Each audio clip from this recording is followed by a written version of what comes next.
Welcome to my YouTube channel.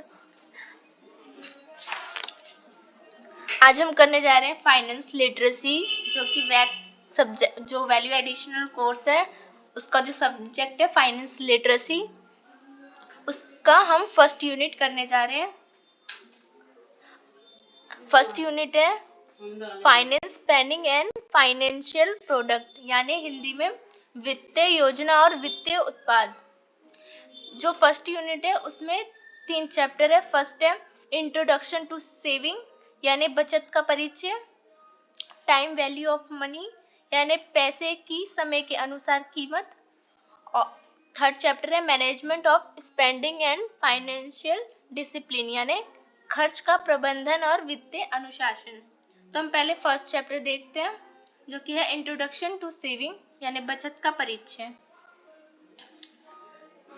तो basically इसमें हमें जानना है सेविंग होती क्या है, बचत होती क्या है। तो जो सेविंग है ये एक महत्वपूर्ण प्रक्रिया है जो हमें आने वाले समय के लिए धन जमा करने और संरक्षित रखने का अवसर प्रदान करती है।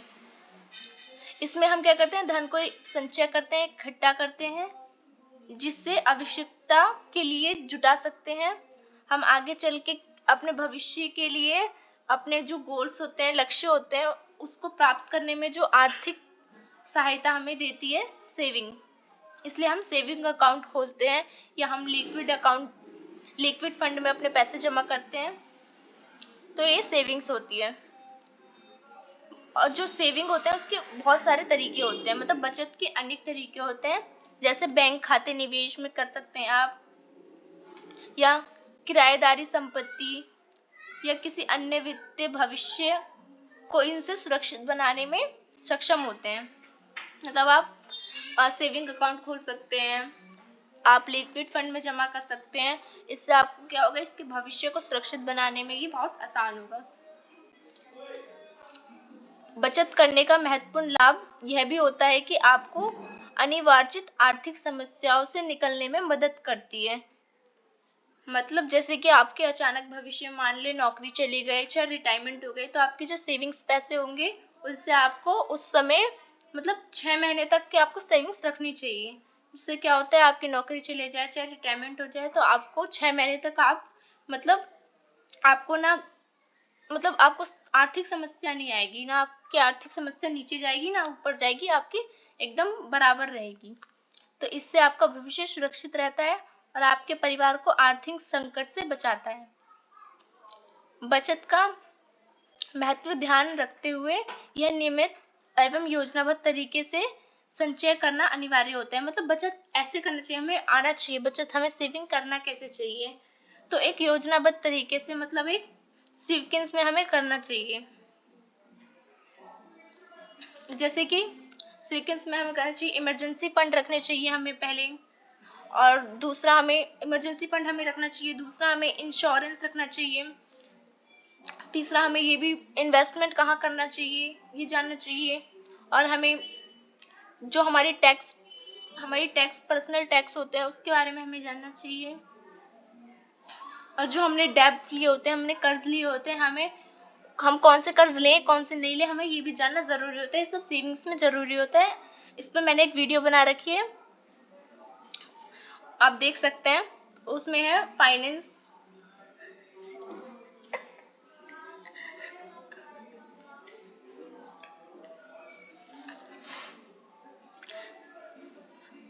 पर्सनल फाइनेंस प्लानिंग नाम की एक वीडियो मैंने डाल रखी है यूट्यूब पे, आप देख सकते हैं।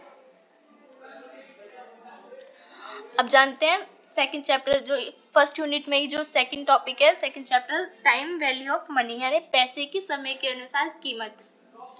तो हमें सेविंग में, हमें फाइनेंस प्लानिंग में, हमें पैसे की समय के अनुसार कीमत भी जाननी जरूरी होती है कि पैसे के समय के अनुसार कीमत, टाइम ऑफ मनी, एक महत्वपूर्ण वित्तीय सिद्धांत है। यानी हमें एक फाइनेंशियल, एक बहुत बड़ी ये थ्योरी है, हमें पैसे को कहाँ लगाना चाहिए समय के अनुसार, जो वित्तीय निर्णयों में धन के समय महत्व को स्पष्ट करता है। यह सिद्धांत यहाँ तक कि धनराशि के मौजूदा मूल्य उसके भविष्य के मूल्य से तुलना करता है।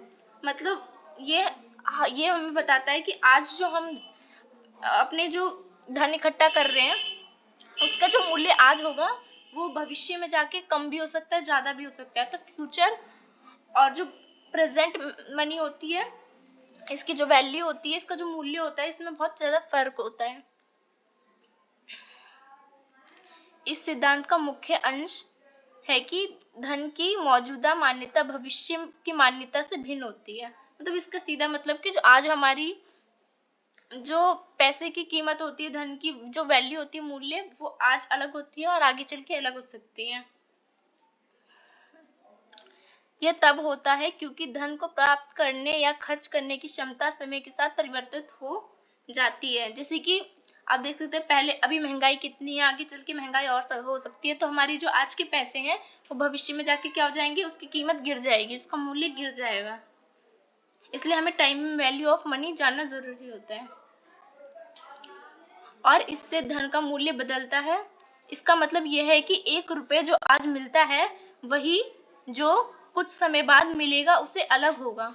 से आज 1 रुपये की जो मूल्य है वो आज अलग है और आगे जाके हो सकता है उसका मूल्य अलग हो। इस सिद्धांत का उपयोग विभिन्न वित्तीय निर्णयों में होता है, जैसे कि निवेश करने में, ऋण लेने मतलब उधार लेने या धन का संचय करने, सेविंग करना, धन की मौजूदा मान्यता को अनुमानित भविष्य की मान्यता से तुलना करके या वित्तीय निर्णयों की समझ में सहायता मिलती है। कैसे समय का महत्व वित्तीय निर्णयों पर प्रभाव डालता है।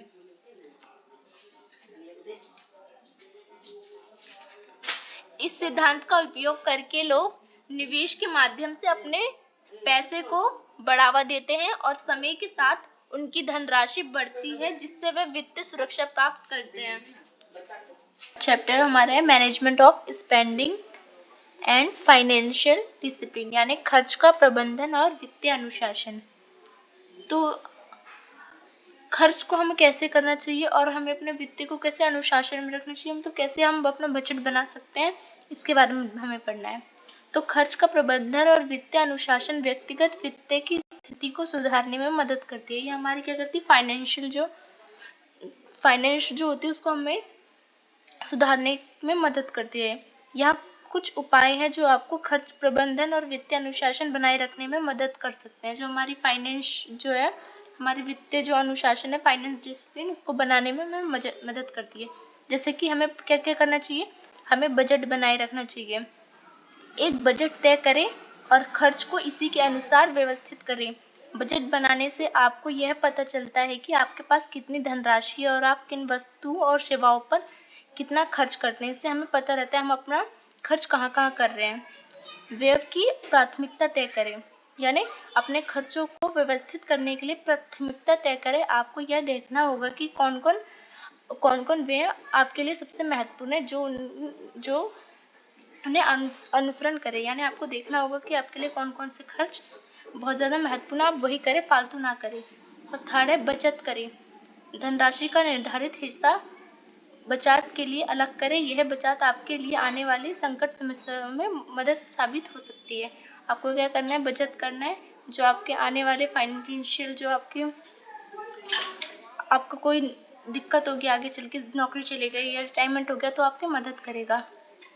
व्यय को नियंत्रित करें। व्यय को नियंत्रित करने के लिए खरीदी से पहले सोचे, आवश्यकता के मुताबिक ही खरीदे। मतलब खर्च को आप मेंटेन करें, आपको जो ना खरीदना वो ना खरीदे, अपने पैसे को ज़्यादा से ज़्यादा बचाएं। कर्ज का प्रबंधन। कर्ज को नियंत्रित करने के लिए संचित उचित ब्याज पर दर पर कर्ज ले और समय पर चुकाए। मतलब कर्ज को अच्छी इंटरेस्ट पे ले और समय पे चुकाए। फाइनेंशियल गोल सेट करें। अपने वित्तीय लक्ष्यों को स्पष्ट और करें, उन्हें प्राप्त करने के लिए योजना बनाएं।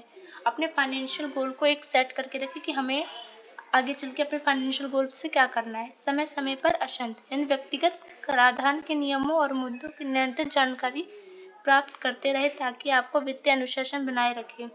व्यक्तिगत वित्तीय अनुशासन के लिए सुझाव अच्छे तरीके से आपकी स्थिति को सुधार सकते हैं। अनुशासन और नियमित बचत से वित्तीय लक्ष्य को हासिल करने में मदद करती है। यानी अगर आप फाइनेंशियल डिसिप्लिन में रहते हैं तो आपको आगे चल के दिक्कत नहीं होती, आपके पास पैसे जमा रहते हैं। आपको अपने गोल पता होने चाहिए। तो बेसिकली यही है, आपको अपने पैसे कैसे बचाए, क्या करें। आपका ये फर्स्ट यूनिट आपका खत्म हो गया। तो आपका फर्स्ट यूनिट में तीनों चैप्टर आपका introduction to saving, time value of money and management of spending and financial discipline भी आपका खत्म हो गया।